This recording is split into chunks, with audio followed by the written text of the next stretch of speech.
As U.S.-China relations deteriorate, decades-old tensions in the South China Sea are ramping up between both countries. Well, a number of nations have conflicting territorial claims in the region, and the United States seems eager to stroke that fire to the detriment of China. RT's Alex Mihailovich has that story. Far from home, the United States Armed Forces are patrolling the South China Sea. We're conducting a lot of surveillance flights. We have conducted a number of Taiwan Strait transits. We are continuing to watch closely what the Chinese are doing. The U.S. is keeping an eye on China in its own neighborhood, using intimidating military hardware such as B-1B supersonic bombers in the sky and warships in the water. The Trump administration also plans on deploying long-range cruise missiles in the Asia-Pacific region. China has called America's maneuvering an illegal trespass and has put the U.S. on notice, saying that it is willing and capable to defend itself. For decades, the South China Sea has been subject to several overlapping territorial disputes between China, Vietnam, the Philippines, Taiwan, Malaysia, and Brunei. And there's a reason for that. Without a doubt, the sea is very valuable. About 1/3 of the world's shipping flows through the strategic body of water. 10% of all the world's fisheries are there. And to top it off, the South China Sea is thought to contain 190 trillion cubic feet of natural gas and 11 billion barrels of oil. To the dismay of its neighbors, over the years, China has taken possession of a number of tiny islands in the sea. And since 2012, the country has gone so far as to create man-made islands, like this one, which now holds a runway and a sophisticated military base. Besides sending military assets to the region, the United States is also fueling the fire in other ways. Secretary of State Mike Pompeo is urging members of the Association of Southeast Asian Nations to stand up to China, accusing that country of taking advantage of the coronavirus pandemic to grab more territory. Many analysts reject that claim, and a number of the Southeast Asian states that are involved in the territorial dispute are accusing the U.S. of stoking trouble to forward its own interests. Meanwhile, China maintains that it is working with others in the region to preserve peace and stability. Here's China's foreign minister at last summer's ASEAN meeting in Bangkok. We think non-region countries should not deliberately amplify differences and disputes left from the past. In fact, they should support the efforts by China and ASEAN in having these differences properly addressed. We don't think these non-region countries should make use of these differences to sow a dispute in China and Asian countries. From trade to the coronavirus, Washington is hitting China on multiple levels. The dispute in the South China Sea is just another step in a plan, which some say is creating a new Cold War between the two superpowers and is aggravating a situation that regional players have been able to manage on their own. Well, we're at a time right now when the United States and China were supposed to be finalizing phase 2 of a massive trade deal. But instead, President Trump is now questioning whether China is following through on the agreements it made with phase 1. So because of this, he says that he's planning to talk to farmers in the coming weeks and to decide whether to terminate the deal altogether. And that could mean more tariffs on China. Now, Trump was asked about this and asked about whether he thinks that China is following through with their end of the deal. Take a listen to what he said. They understand they have a deal, and hopefully they're going to keep the deal. We'll see. They may not. We're going to find out. The State Department also confirmed that it is in the process of turbocharging this plan for the U.S. to move back on its reliance on China's manufacturing supply. And they say that they're doing this because they want to work with what they describe as friendly nations. Now, Rachel, how has China responded to the latest comments from the U.S.? Well, China has denied these accusations from the U.S. that they specifically withheld information about the coronavirus in order to hoard medical supplies. And when responding to those comments from Secretary of State Mike Pompeo that the coronavirus may have come from a lab in Wuhan, a spokesperson for China's foreign ministry said that Pompeo was, quote, making up lies and accused him of failing to keep his story straight. Take a listen to her response. The reason why he made such self-contradictory comments is because he has been making up lies and covering up a lie by fabricating more lies. That is an open secret already. It is not only a war between humankind and viruses, but also a war between truth and lies. Shifting the blame will not solve the problem or the lives lost. We sincerely regret and mourn the lives lost in the United States.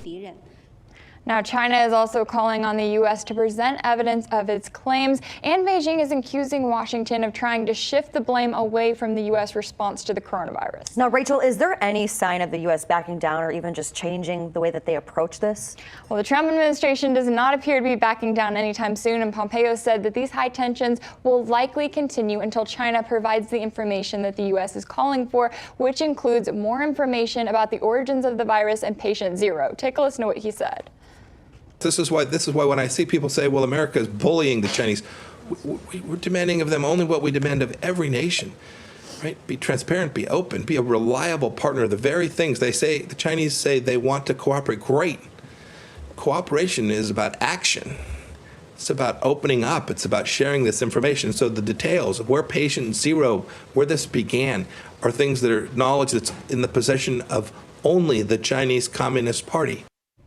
Now, there are reports that trade representatives from the U.S. and China could hold talks over the phone as early as next week. But if the current rhetoric over the coronavirus continues, there are legitimate concerns that it will hurt not only the trade talks, but also relations between these two countries, which could lead to a new Cold War. I think the lack of Chinese transparency is the real story here. That it clearly exacerbated the problem and made its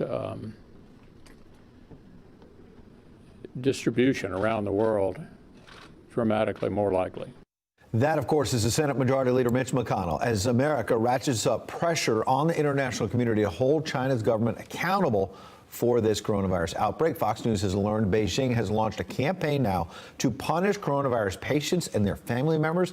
The government is targeting people who report contracting new cases, speak about being infected, or even try to mourn the death of a COVID-19 patient. Our correspondent Jillian Turner is live in Washington with the breaking details. Good morning, Jillian.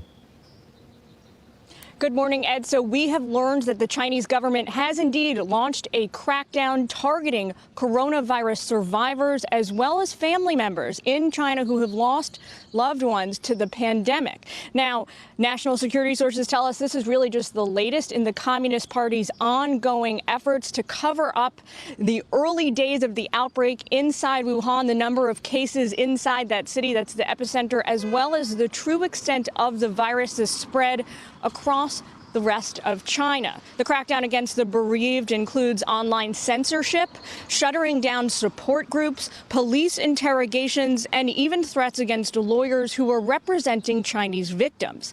Secretary of Defense Esper says it's all part of a very clear pattern to try and save face at the expense of people's lives. Take a listen. They need to still allow us in to talk to early patients, to talk to the Chinese researchers and scientists, and to have access. What are they doing? They're trying to capitalize on this by promoting their own image, that somehow China is the good guy here. The crackdown's particularly tough inside Wuhan, the epicenter of the virus outbreak back in December. The New York Times was first to report that officials there have also been paying off family members to the tune of $420 per member lost to the pandemic. China's ambassador to the U.S. is pushing back today in a new op-ed. He accuses U.S. politicians of scapegoating China in order to distract from their own failures. He writes, behind the mindset of always blame China is a kind of dirty politics championed by a few who shift the spotlight for political gain. Now, as the U.S. and the international community ramps up pressure on China's government, on the Chinese Communist Party to come clean and be held accountable for the spread of the virus, our national security sources say this is an important reminder to point out to folks that the Chinese people, Chinese citizens, are also hungry for accountability and for the government to account for how they managed the crisis during the early days of the outbreak. Of course, all this comes amid that sobering new toll on the economy, on American families. The new numbers tonight, unemployment now soaring to 14.7%. Tonight here, we are out across this country with families and food lines who never thought they would need this help. Here's Eva Pilgrim. They come by the thousands in every corner of the country. Americans out of work and now in need. Somebody trying to help us and get us through this crisis. In just the last month, 20.5 million Americans losing their jobs, unemployment surging to a rate not seen since the Great Depression. Behind those staggering numbers, millions of Americans on the brink of financial ruin. Frustration mounting for those who still can't get unemployment benefits. I ran out of patience with that. I'm still one of millions. I do understand that, but it's ridiculous. Ed and Melissa Hamlet in Louisiana have been trying to get benefits for over a month. Probably 95% of the time you're calling, you're not getting to speak with anyone at all. Ed is also fighting lung cancer and now worries he won't be able to find a new job. You worked to 28, 30 years to build up to where you can give your family the lifestyle that you're accustomed to now, and it's all just taken away. In Florida, only 40% of people filing for unemployment benefits have seen them. Our Victor Oquendo is in Miami. The line for food here in Miami snakes around this entire parking lot. 1,500 meals being given away to those who need it most. Many here tell me they still haven't received their stimulus checks. Across the country, 20 million people haven't gotten those checks. The hardest hit industry, leisure and hospitality. Nevada, once one of the fastest growing economies, Las Vegas now dubbed ground zero for job loss. Its iconic strip shuttered. Casinos turned into food banks, feeding thousands. With the aisles being cleared out, there's nothing left. So hopefully we'll be able to get some non-perishables here that we so desperately need. And people tell me they have either run out of money or will soon. Everyone I spoke to today says they want to work. Many of them are looking for jobs, any job that will allow them to provide for their families. When the cat's away, the mice will play. And that's definitely happening in New York City. With humans pretty much out of the picture, rats have been emboldened in a way few have ever seen. Stephen Fabian went out to see what's going on. Stephen? Deborah, as the lockdown continues in cities and towns across America, rodents, specifically rats, are taking to the streets like never before. Experts say because so many restaurants are closed, there's less garbage being collected and the rat population is starving. So these nocturnal creatures are becoming more and more aggressive as they launch a desperate hunt for dwindling sources of food. They're everywhere. Oh my God, look at them all. Dirty, stinking rats. Dozens of them swarming around trash cans. Just look at all these rats. This is crazy. Scurrying down the sidewalks, even climbing up into cars in the heart of Midtown Manhattan. With the city on lockdown, the Inside Edition Rat Patrol spotted them hunting the deserted streets for any scraps left behind. Living in New York, you do see rats from time to time, but man, it never looks like this. In swanky neighborhoods on Manhattan's Upper West Side, hello, near the New York Historical Society Museum, we spotted rat after rat pausing for their close-up. There's a good-sized rat with a fry. And down in the narrow streets of the financial district, other monster rats scoured for midnight meals. Oh, look at this big one. Holy smokes. But nowhere was the problem as bad as here. This is so gross. In and around the trash outside this Chipotle on the Avenue of Americas, just a few blocks north of iconic Radio City.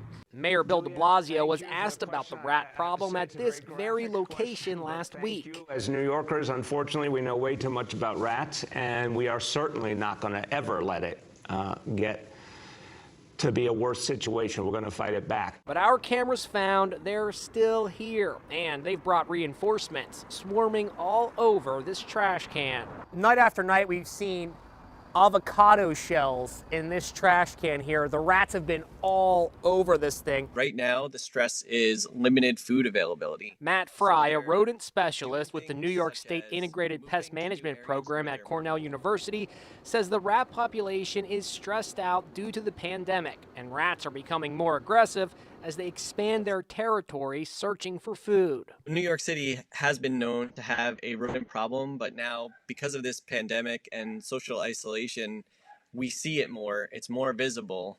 While there's no evidence that rats can become infected with COVID-19, experts worry they could carry it on their fur.